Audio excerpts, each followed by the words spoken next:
بتاؤ یہ کون کہہ سکتا ہے کہ تم میں سے کسی کو کچھ پوچھنا ہو تو پوچھے؟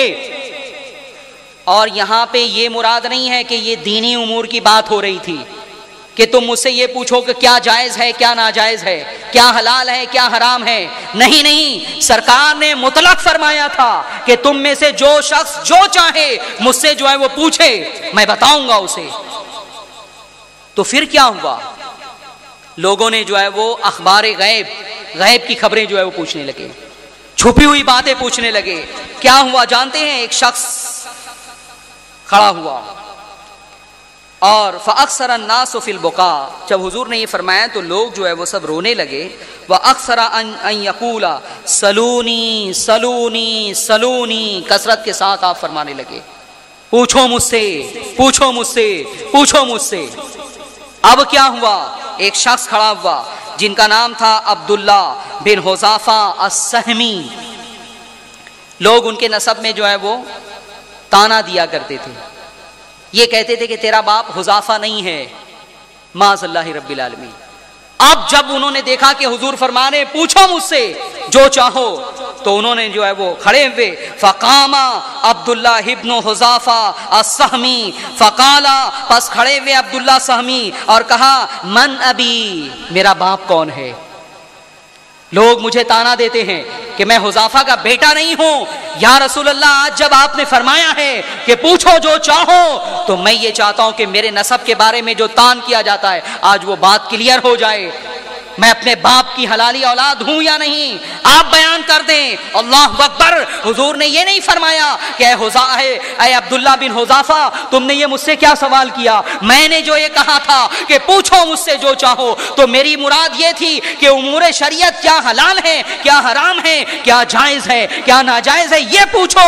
نہیں نہیں، سرکار نے یہ نہیں فرمایا، بلکہ جیسے ہی انہوں نے کہا من ابی یا رسول اللہ، کون ہے میرا باپ؟ قال ابو کا حذافہ، اے عبداللہ تیرا باپ حذافہ ہے،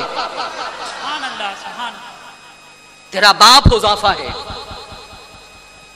اب حضرت حذافہ کے نسب میں جو لوگ تان کیا کرتے تھے، جو انہیں تانا دیا کرتے تھے، وہ سب کے سب خاموش ہو گئے، ان کی زبانیں بند ہو گئی کہ ہم اپنے باپ کی اولاد ہیں، یہ ہمیں ہماری ماں نے بتایا ہے. لیکن حذافہ کے نسب کی تصدیق ویریفیکیشن اللہ کے نبی نے آج کر دیا ہے. اور اس کے بعد کیا ہوا؟ حضور علیہ الصلوۃ والسلام بہت جلال میں آ گئے اور پھر بار بار فرمانے لگے ثم اکثر ان یقول سلونی سلونی سلونی، پوچھو مجھ سے پوچھو مجھ سے. تو حضرت عمر کھڑے ہوئے اور انہوں نے کہا رضینا باللہ ربا وبالاسلام دینا وبمحمد نبینا، فسکت، کہ ہم جو ہے وہ اس پر راضی ہیں کہ اللہ ہمارا رب ہے، اسلام ہمارا دین ہے، اور یا رسول اللہ آپ ہمارے نبی ہیں. اس کے بعد حضور علیہ الصلوۃ والسلام خاموش ہوئے. یہ بخاری کی روایت ہے. اس کے بعد اسی مضمون کی روایت امام مسلم نے کتاب الفتن روایت کرتے ہیں. حذیفہ، حضرت حذیفہ سے روایت ہے، قال قام فینا رسول اللہ صلی اللہ علیہ وسلم مقاما ما ترک شیئا یکون فی مقامہ ذلک الی قیام الساعہ الا حدث بہ. حضرت حذیفہ روایت کرتے ہیں کہ حضور علیہ الصلوۃ والسلام نے ہمارے درمیان حضور کھڑے ہوئے اور اس کے بعد کوئی چیز قیامت تک ہونے والی کوئی چیز آپ نے نہ چھوڑی مگر وہ جو ہے وہ ہمارے درمیان جو ہے سرکار نے اسے بتا دیا، اسے بیان کر دیا.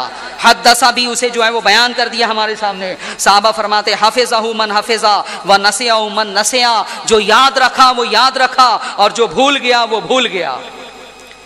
میرے عزیزوں اور میرے دوستوں، ان دونوں حدیثوں میں پوری تفصیل سرکار نے بیان کر دی، جو کچھ ہونے والا ہے، جو کچھ ہوگا.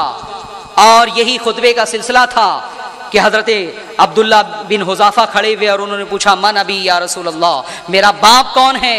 تو حضور علیہ الصلوۃ والسلام نے صاف طور پہ فرما دیا ابو کا حذافہ، تیرا باپ جو ہے وہ حذافہ ہے. اور ایک دوسری روایت میں کہ ایک شخص اور کھڑا ہوا، ایک شخص اور کھڑا ہوا، ان کے بھی جو ہے وہ نسب میں لوگ جو ہے وہ تان کیا کرتے تھے، ان کا نام شیبہ تھا. اور ان کے باپ کا نام سالم تھا، تو حضور علیہ الصلوۃ والسلام نے فرمایا کہ تیرا باپ سالم ہے، جو باپ تھا اس کی نشاندہی کر دی۔ بتائیے یہ غیب ہے یا نہیں؟ حضور علیہ الصلوۃ والسلام کو یہ کہنا چاہیے تھا کہ مجھے تو دیوار کے پیچھے کا بھی علم نہیں، میں غیب نہیں جانتا، لیکن جب غیب کی بات پوچھی گئی کہ یا رسول اللہ میرا باپ کون ہے، تو حضور علیہ الصلوۃ والسلام نے صاف طور پہ فرما دیا کہ تیرا باپ جو ہے وہ حذیفہ ہے۔ اس کے بعد امام مسلم کتاب الفتن میں ایک دوسری روایت لائے ہیں، فرماتے ہیں کہ اللہ تعالیٰ نے میرے لیے زمین کو سمیٹ دیا، میرے لیے زمین کو سمیٹ دیا، اور اس کے بعد پھر میں نے دیکھ لیا جو کچھ اس کے مشرق میں ہے اور جو کچھ اس کے مغرب میں ہے۔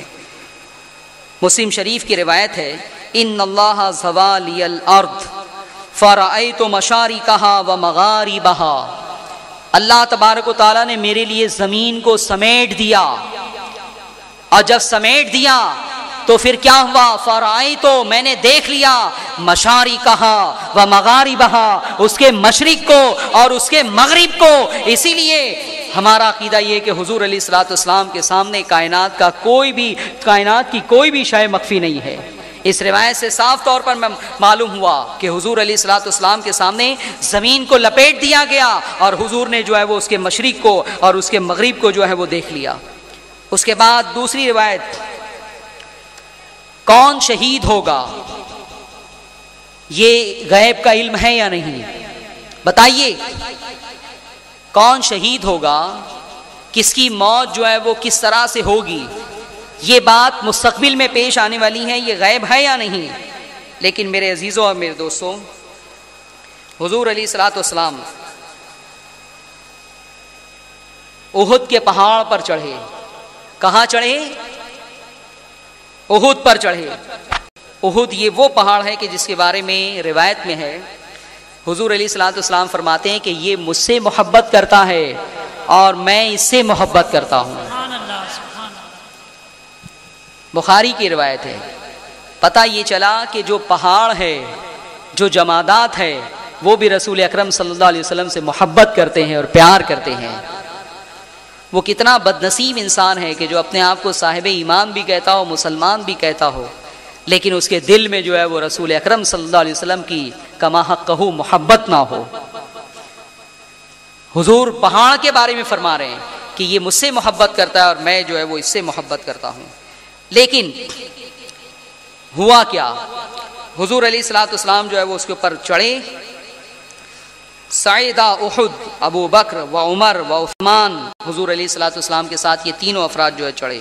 فرجف بہم، تو احد جو ہے وہ کانپنے لگا۔ کیا کرنے لگا؟